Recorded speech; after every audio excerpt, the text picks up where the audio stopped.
Hello everyone, welcome to my channel KP success zone.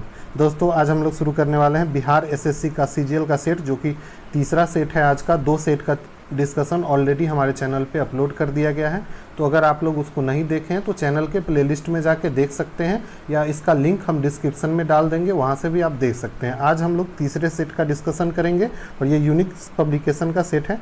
और अगर आप लोग चैनल को अभी तक सब्सक्राइब नहीं किए हैं तो सब्सक्राइब कर दीजिए चैनल को, क्योंकि डेली बेसिस पे हम सेट लाते रहेंगे आपके लिए नए नए। इसके बाद यूनिक का सेट चल रहा है, इसके बाद दूसरे सेट भी लाएंगे, तो आप लोग चैनल से जुड़ जाएं, ठीक है। तो चलिए आज के सेट को शुरू करते हैं। आज का पहला क्वेश्चन है, निम्न में से किस देश में संवैधानिक शक्तियों का वितरण केंद्र और राज्य दोनों के बीच किया गया है? संवैधानिक शक्ति का वितरण केंद्र सरकार और राज्य सरकार दोनों के बीच किया गया, पूछ रहा है किस देश में। तो इसका जो आंसर हो जाएगा दोस्तों, वो हो जाएगा भारत में। हमारे भारत में 3 सूची है, केंद्र सूची, राज्य सूची, समवर्ती सूची। इसमें कुछ को केंद्र सूची के अंतर्गत रखा गया है, कुछ चीज़ों को समवर्ती सूची में और कुछ को राज्य सूची में, ठीक है। तो ये इसका आंसर हो जाएगा दोस्तों ए नंबर। अगला क्वेश्चन है, मौर्य साम्राज्य की राजधानी कौन सी थी? तो मौर्य साम्राज्य की राजधानी जो थी दोस्तों, वो कहाँ थी? तो मौर्य साम्राज्य की राजधानी पाटलिपुत्रा थी, ठीक है। और मौर्य साम्राज्य चंद्रगुप्त मौर्य की राजधानी थी। और उस समय के बारे में जो जानकारी मिलती है हमको, मेगा स्नीज की जो पुस्तक है इंडिका, उससे हमें इसकी जानकारी मिलती है। अगला क्वेश्चन है, भारत का सबसे बड़ा बॉक्साइट उत्पादक राज्य कौन सा है? तो भारत का सबसे बड़ा बॉक्साइट उत्पादक राज्य जो है दोस्तों, वो हो जाएगा उड़ीसा। उड़ीसा में सबसे ज़्यादा बॉक्साइट का उत्पादन होता है। बॉक्साइट जो है दोस्तों, ये एल्यूमिनियम का अयस्क है, एल्यूमिनियम का अयस्क है। इसी से बॉक्साइट से ही एल्यूमिनियम प्राप्त किया जाता है, ठीक है। अगला क्वेश्चन पे चलते हैं। और वहीं बात करें बॉक्साइट उत्पादन में, अगर दूसरे स्थान पे देखें कौन सा राज्य है, तो दूसरे स्थान पे आ जाता है दोस्तों गुजरात। इसको भी याद रखें, कई बार दूसरे स्थान पे वाला भी पूछ देता है, ठीक है। दूसरे स्थान पे आता है गुजरात, ठीक है। अगला क्वेश्चन है, रामेश्वरम किस राज्य का हिस्सा है? रामेश्वरम जो है दोस्तों, वो हिस्सा है आपको तमिलनाडु का। तमिलनाडु में कन्याकुमारी के आसपास पड़ता है रामेश्वरम। यहीं से राम सेतु शुरू होती है, रामेश्वरम यहाँ पे पड़ता है। और यहीं से श्रीलंका के बीच जो है राम सेतु रामेश्वरम से ही शुरू होती है, ठीक है। तो इसका आंसर हो जाएगा क्या? तमिलनाडु, ठीक है। अगला क्वेश्चन पे चलते हैं। अगला क्वेश्चन है, पोखरण 2 परीक्षण कब किया गया था? तो पोखरण 2 परीक्षण जो किया गया था दोस्तों, ये किया गया था अटल बिहारी वाजपेयी के समय में। उस समय वो प्रधानमंत्री थे हमारे देश के। और कब किया गया था? तो 11 मई 1998 ईस्वी को किया गया था पोखरण 2 का परीक्षण, ठीक है। अगला क्वेश्चन पे चलते हैं। अगला क्वेश्चन है, ग्रैंड कैनियन है। ग्रैंड कैनियन क्या है दोस्तों? तो ग्रैंड कैनियन एक प्रकार का खड्डा है। और ये पूछे कहाँ पे है, तो ये है दोस्तों अमेरिका में। कहाँ पे है? अमेरिका में है, अमेरिका में है, ठीक है। और ये जो है दोस्तों कोलोरेडो नदी द्वारा काटा गया है। ये जो खड्डा है जो बना हुआ है, कोलोरेडो नदी के द्वारा काटने से बना हुआ खड्डा है, ठीक है। अगला क्वेश्चन है, अगला क्वेश्चन है, किसी स्थान का मानक समय निर्धारित करने का आधार होता है? तो किसी भी स्थान का मानक समय निर्धारित करने का जो आधार होता है दोस्तों, वो होता है देशांतर रेखा। देशांतर रेखा, एक देशांतर अगर आगे बढ़ते हैं तो इसका मतलब है कि 4 मिनट का हमको डिफरेंस मिलेगा।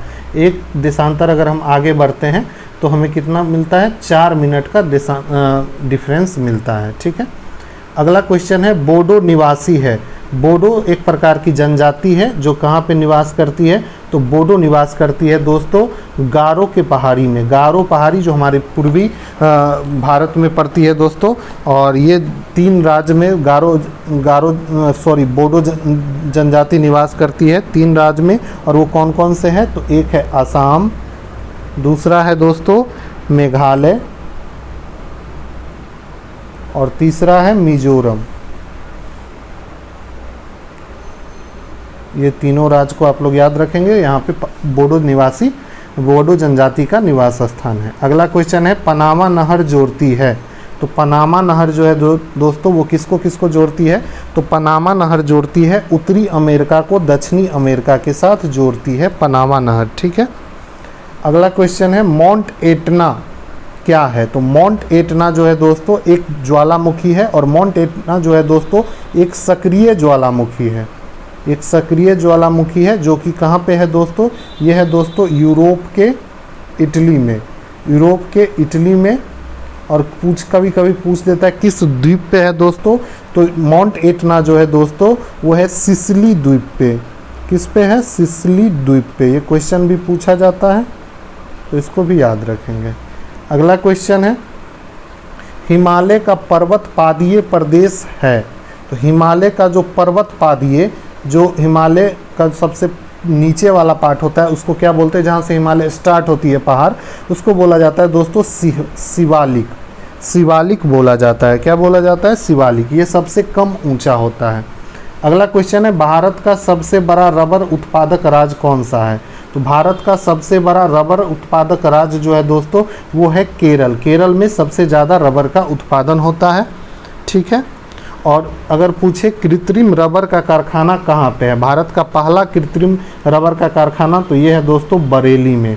तो इसको भी याद रखेंगे, ये क्वेश्चन भी पूछा जाता है, पहला कृत्रिम कारखाना रबर का। ठीक है, अगला क्वेश्चन है आम्र वर्षा है। आम्र वर्षा क्या है, तो आम्र वर्षा जो है दोस्तों वो है बिहार और बंगाल में मार्च अप्रैल के समय में वर्षा होती है, उसको बोलते हैं दोस्तों आम्र वर्षा। ठीक है, और ये दोस्तों आम जो उस समय नए नए टिकोले लिए रहते हैं उसके लिए काफ़ी महत्वपूर्ण होते हैं। अगला क्वेश्चन है पूर्वी घाट और पश्चिमी घाट का मिलन स्थल है। तो पूर्वी घाट और पश्चिमी घाट, जैसे ये हमारा इंडिया का मैप है, तो इधर वाला जो क्षेत्र है दोस्तों जो समुद्र से लगता है इसको बोलते हैं पश्चिमी घाट, और इधर वाला क्षेत्र जो समुद्र से लगता है इसको बोलते हैं पूर्वी घाट। और दोनों आके दोस्तों कहाँ पे मिल जाता है, तो दोनों आके मिलता है कुछ यहाँ पे, और यहाँ जो पहाड़ी है दोस्तों वो है नीलगिरी की पहाड़ी। तो पूर्वी घाट और पश्चिमी घाट का जो मिलन स्थल कहलाता है, वो मिलन स्थल जो है दोस्तों वो नीलगिरी पहाड़ी है। कौन सा है, तो नीलगिरी पहाड़ी। अगला क्वेश्चन है भारतीय राष्ट्रीय कांग्रेस के संस्थापक थे एक। भारतीय राष्ट्रीय कांग्रेस के संस्थापक जो थे दोस्तों एओ ह्यूम को बोला जाता है, और ये जो थे दोस्तों कौन थे, तो एक थे असैनिक सेवक, असैनिक सेवक थे, और ये 1885 ईस्वी में भारतीय राष्ट्रीय कांग्रेस की स्थापना किया गया था इसी के द्वारा। अगला क्वेश्चन है भगत सिंह, राजगुरु और सुखदेव को फांसी दी गई थी। भगत सिंह, राजगुरु और सुखदेव ये तीनों लोगों को फांसी दिया गया था दोस्तों, और कब दिया गया था, तो डेट पूछ रहा है, तो ये दिया गया था आपको 1931 ईस्वी में, मार्च 1931 में। ठीक है, मार्च में दिया गया था। और किसके केस के कारण दिया गया था पूछे, तो लाहौर षड्यंत्र केस में दोस्तों इन लोगों को फांसी की सज़ा दी गई थी। ठीक है, फिर से क्वेश्चन आ गया, इसका आंसर हो जाएगा सी नंबर। ठीक है, लाहौर केस में भगत सिंह, राजगुरु और सुखदेव जी को फांसी दिया गया था। अगला क्वेश्चन है एक ही भूमि पर जब एक साथ दो या दो से अधिक फसलें उगाई जाती हैं तो उस फसल प्रणाली से संबंधित है। जब ये है कि दो या दो से अधिक फसल उगाया जाता है, मतलब मिश्रित खेती किया जाता है, तो उसको क्या बोला जाता है, इस प्रकार के फसल प्रणाली को मिश्रित फसल प्रणाली बोला जाता है। ठीक है, अगला क्वेश्चन है स्वराज पार्टी का गठन डैश की असफलता के बाद हुआ था। तो स्वराज पार्टी का जो गठन हुआ था वो हुआ था दोस्तों असहयोग आंदोलन की असफलता के बाद स्वराज पार्टी का गठन किया गया था। और कब, किसके द्वारा किया गया था, तो ये किया गया था मोतीलाल नेहरू और चित्तरंजन दास के द्वारा किया गया था। ठीक है, और पूछे कब किया गया था, तो 1923 ईस्वी में 1 जनवरी 1923 को स्थापना किया जाता है स्वराज पार्टी का। ठीक है, कुछ अगले क्वेश्चन पे चलते हैं। अगला क्वेश्चन है INA की स्थापना हुई थी। INA इंडियन नेशनल असेंबली की स्थापना कहाँ पे हुई थी, इंडियन नेशनल आर्मी का स्थापना सिंगापुर में सुभाष चंद्र बोस के द्वारा किया गया था। सुभाष चंद्र बोस के द्वारा किया गया था।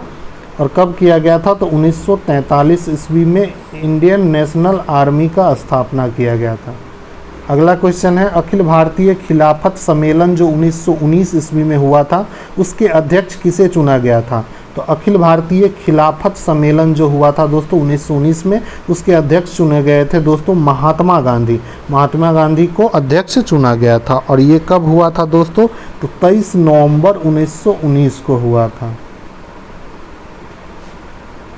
अगला क्वेश्चन पे चलते हैं। अगला क्वेश्चन है, केंद्र सरकार द्वारा राष्ट्रीय खेल विकास कोष NSDF की स्थापना किस वर्ष की गई थी? तो राष्ट्रीय खेल विकास कोष की जो स्थापना किया गया था दोस्तों, वो कब किया गया था? तो वो किया था 1998 ईस्वी में किया गया था। ठीक है। अगला क्वेश्चन है, अधिकतम नरमपंथी नेता थे। अधिकतम नरमपंथी नेता, उस समय जो कांग्रेस का आंदोलन चल रहा था तो दो तरह के नेता थे, नरमपंथी और गरमपंथी। नरमपंथी वे लोग थे जो शहरी क्षेत्रों में रहते थे और पढ़े लिखे थे। ठीक है, तो वो लोग क्या थे? नरमपंथी थे। ठीक है, तो इसलिए इसको क्या बोला जाता है? शहरी क्षेत्र के ये ज़्यादातर जो नरमपंथी थे वो वकील थे और पढ़े लिखे लोग थे। और ग्रामीण क्षेत्र से जो लोग आते थे वो दोस्तों गरमपंथी दल में थे मोस्टली। ठीक है, वीडियो अगर आप लोग को अच्छा लग रहा है तो वीडियो को लाइक करें और चैनल को ज़रूर सब्सक्राइब करें। ज़्यादा से ज़्यादा वीडियो को शेयर कीजिए। चलिए अगले क्वेश्चन है, 1857 के विद्रोह का बिहार में 15 जुलाई 1857 से अप्रैल 1858 तक केंद्र रहा था। तो बिहार में जो केंद्र रहा था वो रहा था जगदीशपुर, क्योंकि यहाँ से नेतृत्व कर रहे थे बाबू वीर कुंवर सिंह। ठीक है, और उन्होंने यहाँ से वीर कुंवर सिंह ने नेतृत्व किया था। कई बार आरा भी दिया रहता है या जगदीशपुर, दोनों ऑप्शन सही हो जाएगा, दोनों वहीं पे है दोस्तों। और 26 अप्रैल को दोस्तों 26 अप्रैल 1858 को वीर कुंवर सिंह की मृत्यु हो गई थी। ठीक है, तो इसको भी याद रखना है, कई बार एग्जाम में पूछा जाता है। निम्न में से कौन सा भारत का राष्ट्रीय जलीय जंतु है? भारत का जो राष्ट्रीय जलीय जंतु है वो है रिवर डॉल्फिन। रिवर डॉल्फिन जो है दोस्तों भारत का राष्ट्रीय जलीय जंतु है। अगला क्वेश्चन है, पंचायती राज प्रथम परिवर्तित किया गया था। पंचायती राज का जो पहला बार परिवर्तित किया गया था या लागू किया गया था वो किया गया था राजस्थान के नागौर जिला में। कहाँ पे किया गया था? राजस्थान के नागौर जिला में। और कब किया गया था दोस्तों? तो ये किया गया था 1959 में। और किसके द्वारा पूछे तो उस समय हमारे देश के प्रधानमंत्री पंडित जवाहरलाल नेहरू के द्वारा किया गया था। और ये किस आर्टिकल में है पंचायती राज? तो आर्टिकल 40 अनुच्छेद 40 में दोस्तों पंचायती राज का व्यवस्था किया गया है। और भारत में जो पंचायती राज व्यवस्था है वो त्रिस्तरीय पंचायती राज व्यवस्था है। ठीक है, तो इसको भी याद रखेंगे। अगला क्वेश्चन है, बाल लिंगा अनुपात क्या होता है? जब भी लिंगा अनुपात की बात होती है तो ये चीज़ ध्यान रखना है कि इसका जो काउंट होता है वो 1000 में काउंट होता है। ठीक है, तो बच्चों का जो होता है तो 0 से 6 वर्ष आयु के प्रति 1000 पुरुष पर महिलाओं की संख्या, ये होता है दोस्तों बाल लिंगा अनुपात। ठीक है, लिंगा अनुपात जो कैलकुलेट किया जाता है प्रति 1000 व्यक्तियों पे कितने महिला की संख्या है उस हिसाब से कैलकुलेट किया जाता है। और अगर बाल लगा दिया है तो 0 से 6 वर्ष तक के बच्चों का इसमें गणना किया जाता है। अगला क्वेश्चन है, पंचायती राज के अंतर्गत स्वशासन की इकाई के रूप में संगठित किया गया। तो पंचायती राज को डैश के अंतर्गत स्वशासन की इकाई के रूप में संगठित किया गया। तो पंचायती राज जो है दोस्तों आर्टिकल कितने में है? 40 में है। और आर्टिकल 40 में है। और ये दोस्तों राज्य के नीति निर्देशक तत्व के अंतर्गत आता है। ठीक है, ये इस राज्य के नीति निर्देशक तत्व, इसके जो आर्टिकल आते हैं कहाँ से कहाँ आते हैं? आर्टिकल 36 से लेके 51 तक दोस्तों इसके अंतर्गत आता है नीति निर्देशक तत्व में। और आर्टिकल 40 में दोस्तों पंचायती राज का वर्णन किया गया है।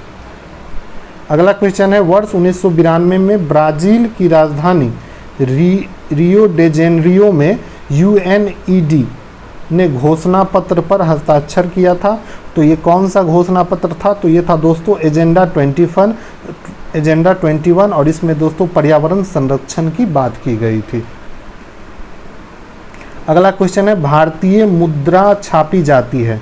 तो भारतीय मुद्रा जो है दोस्तों वो कहाँ पे छापा जाता है? तो वो छापा जाता है नासिक प्रिंटिंग प्रेस। नासिक के प्रिंटिंग प्रेस में भारतीय मुद्रा को छापा जाता है। ठीक है, अगला क्वेश्चन पे चलते हैं। अगला क्वेश्चन है, भारत में पहला पनबिजली शक्ति केंद्र प्रारंभ हुआ था।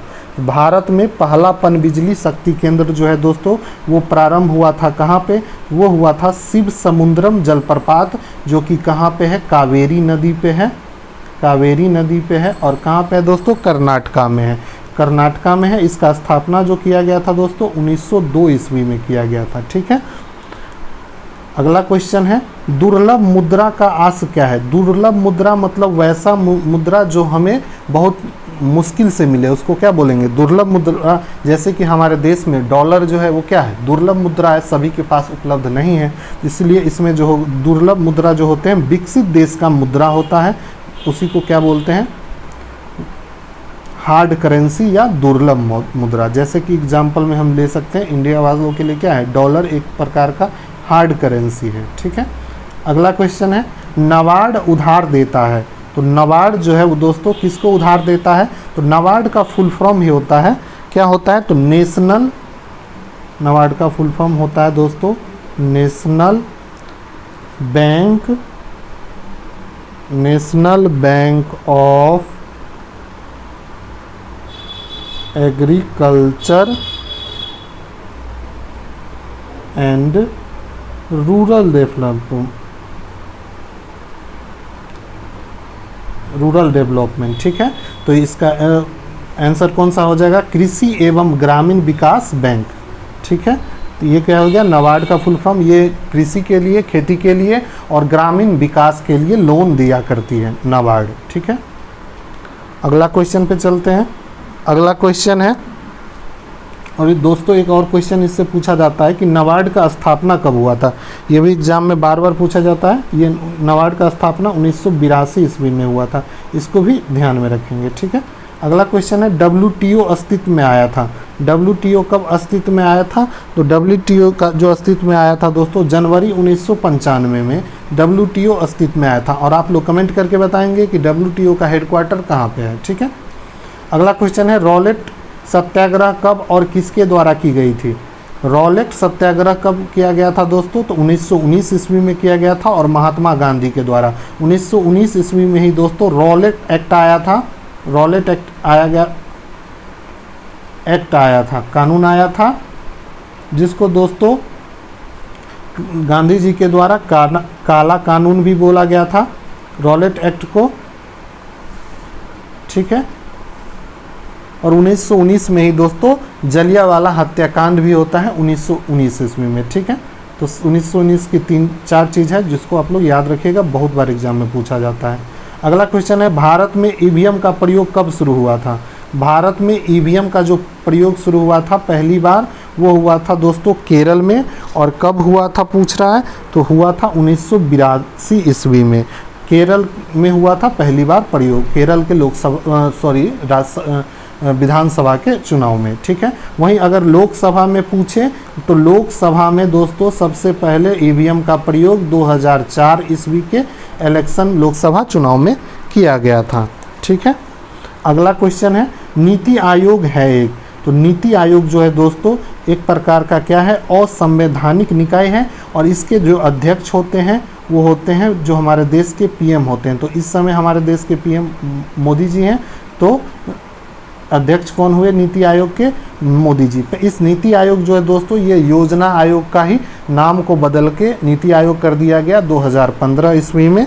ठीक है, और ये इसकी स्थापना 1 जनवरी 2015 ईस्वी में किया गया था। पहले योजना आयोग जो था वो 5 साल के लिए योजना का निर्माण करता था, लेकिन नीति आयोग बनाया गया 2015 में, ये 1 साल के लिए योजना का निर्माण करती है। ठीक है, अगला क्वेश्चन है, भारत के राष्ट्रपति को पद से हटाने के लिए संसद द्वारा कौन सा प्रस्ताव पारित किया जाता है?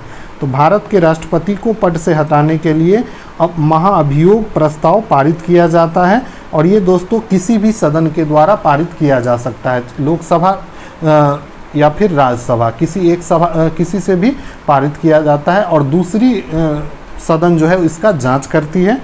ठीक है, और ये जो है इसका वर्णन दोस्तों आर्टिकल 61 में किया गया है, राष्ट्रपति के महाभियोग का वर्णन। अगला क्वेश्चन है, राजा खारवेल का नाम जुड़ा है।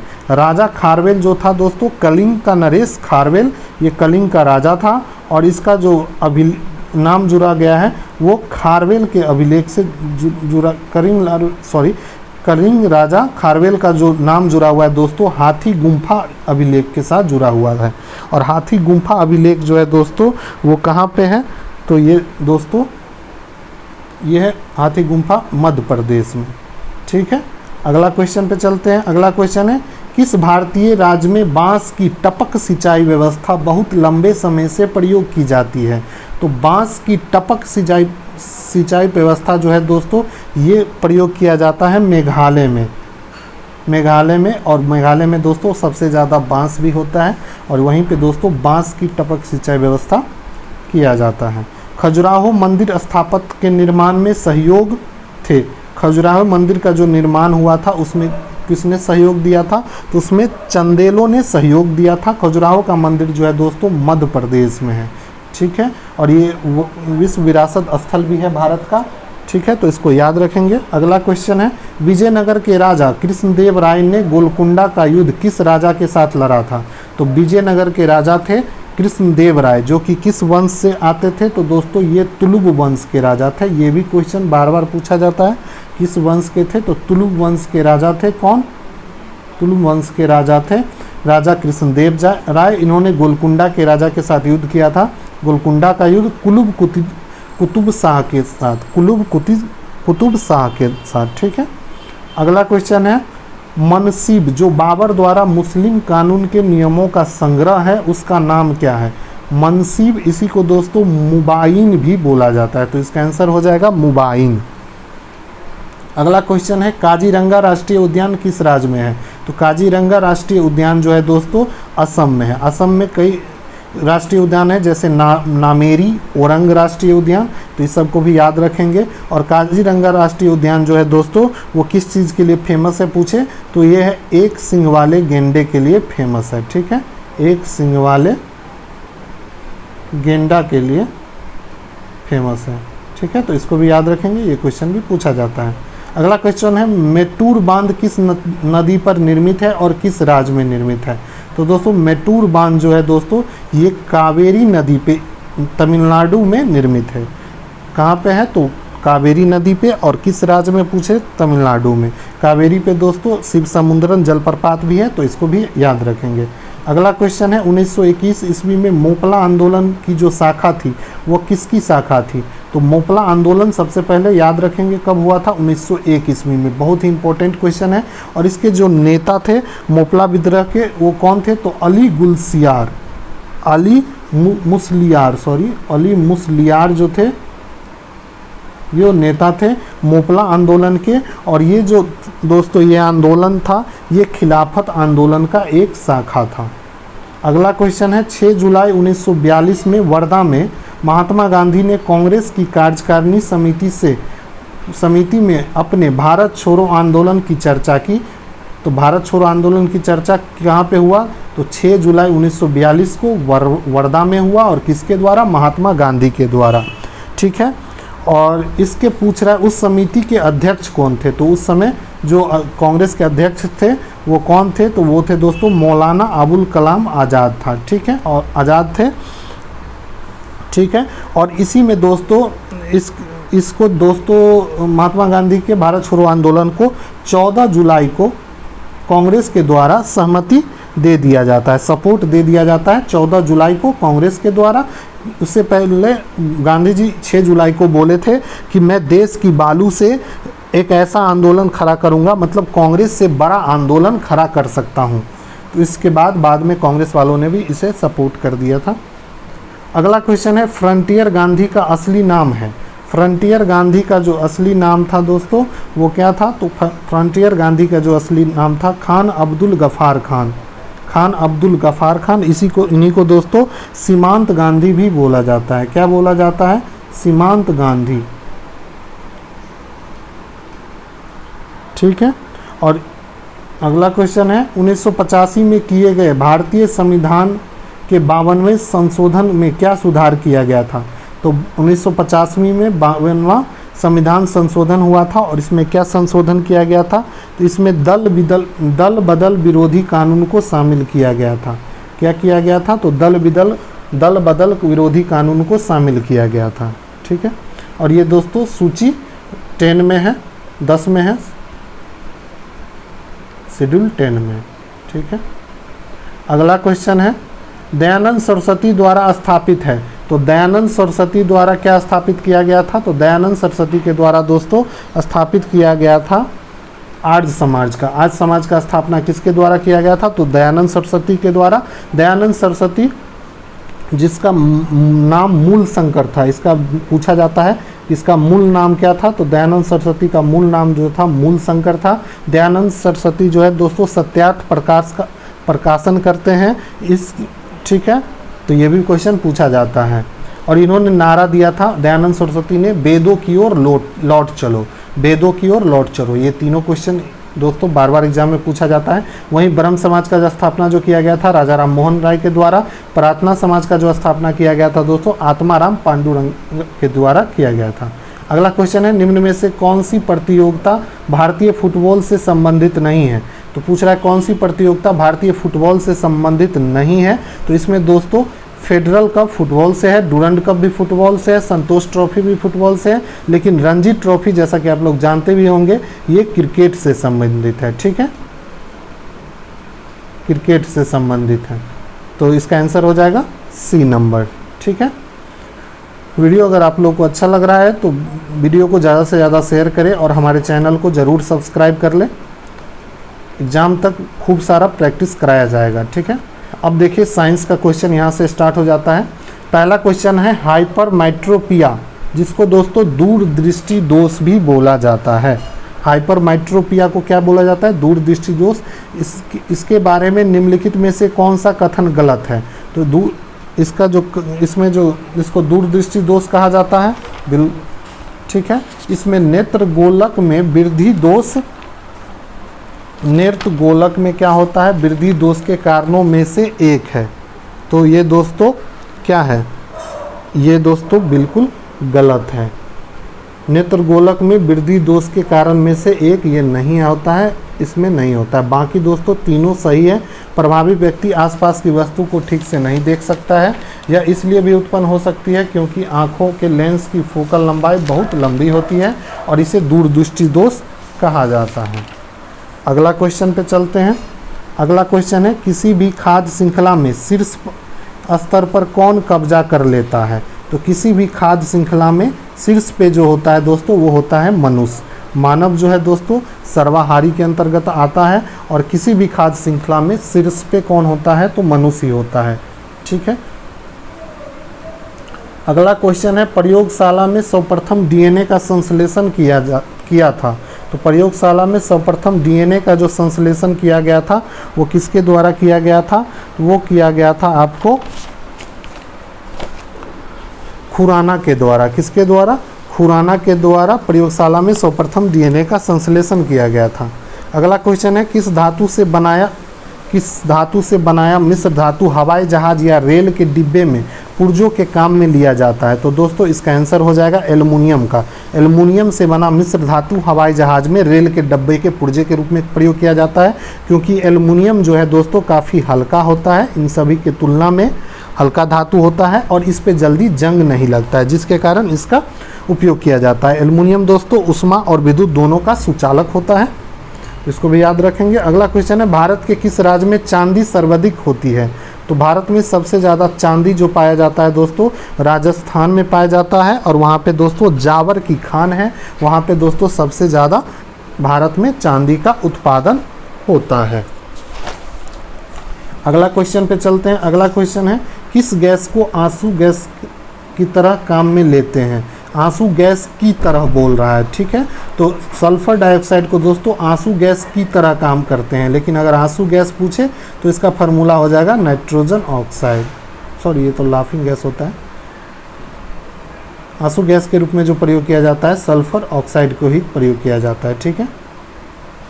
अगला क्वेश्चन है रसायन उद्योग में कौन सा तेजाब मूल रासायनिक माना जाता है। रसायन उद्योग में तेजाब जो मूल रासायनिक माना जाता है वो माना जाता है H2SO4 सल्फ्यूरिक अम्ल। इसको दोस्तों अम्ल का राजा भी बोला जाता है। अगला क्वेश्चन पे चलते हैं। अगला क्वेश्चन है फ्यूज का सिद्धांत है। तो फ्यूज का जो सिद्धांत है दोस्तों वो विद्युत का ऊष्मीय प्रभाव पे काम करता है, ठीक है। और फ्यूज जो बना होता है दोस्तों वो किसका बना होता है, तो टीन प्लस सीसा का। कई बार एग्जाम में पूछा जाता है कि फ्यूज किसका मिश्र धातु है, तो टीन और सीसा का मिश्र धातु क्या है, फ्यूज है। अगला क्वेश्चन है परमाणु के नाभिक में निम्नलिखित कण पाए जाते हैं। तो परमाणु के नाभिक में जो पाया जाता है वो प्रोटॉन और न्यूट्रॉन पाया जाता है, ठीक है।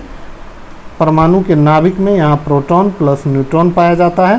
साथ ही नाभिक के चारों ओर दोस्तों इलेक्ट्रॉन चक्कर लगाता रहता है। प्रोटॉन पे पॉजिटिव चार्ज होता है, न्यूट्रॉन पे उदासीन होता है और इलेक्ट्रॉन पे दोस्तों निगेटिव चार्ज होता है, ठीक है। अगला क्वेश्चन है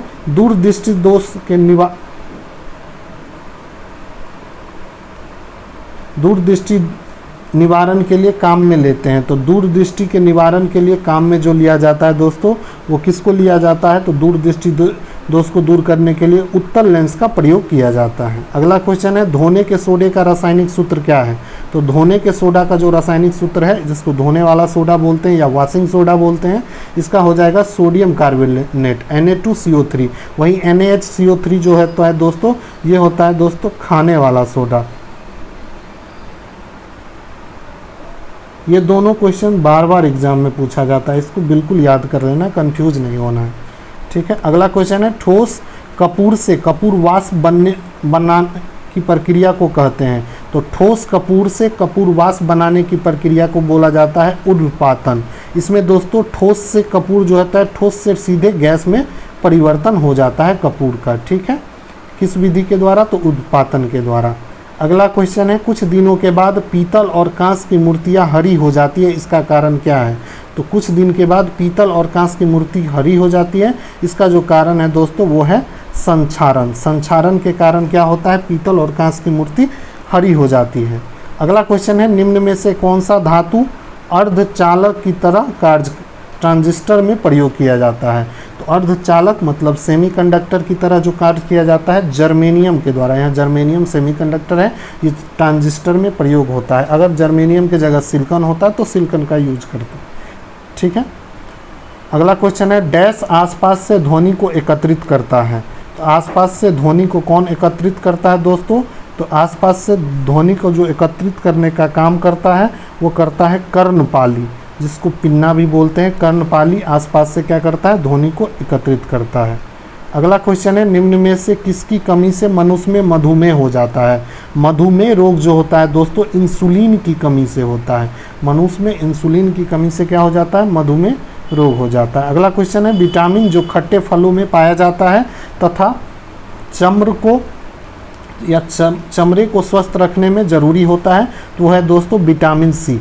विटामिन सी दोस्तों खट्टे फलों में पाया जाता है, जैसे कि नींबू, संतरा, सभी में दोस्तों क्या पाया जाता है, विटामिन सी पाया जाता है। अगला क्वेश्चन है प्रकाश वर्ष निम्नलिखित में से किससे संबंधित है।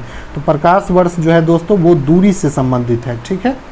अगला क्वेश्चन है खाना बनाने में प्रयोग की जाने वाली गैस है। तो खाना बनाने में जो गैस प्रयोग किया जाता है दोस्तों वो किया जाता है मीथेन। ईंधन गैस के रूप में प्रयोग किया जाता है किसको, मीथेन को। वहीं एलपीजी में पूछे, एलपीजी में कौन सा गैस प्रयोग किया जाता है, तो इसमें किया जाता है ब्यूटेन और प्रोपेन का प्रयोग किया जाता है, ठीक है। तो इस तरीके से आज का सेट कंप्लीट हो गया। तो वीडियो अगर आप लोगों को अच्छा लगा हो तो वीडियो को लाइक करें और ज़्यादा से ज़्यादा शेयर करें वीडियो को, और चैनल को ज़रूर सब्सक्राइब करें। Thank you.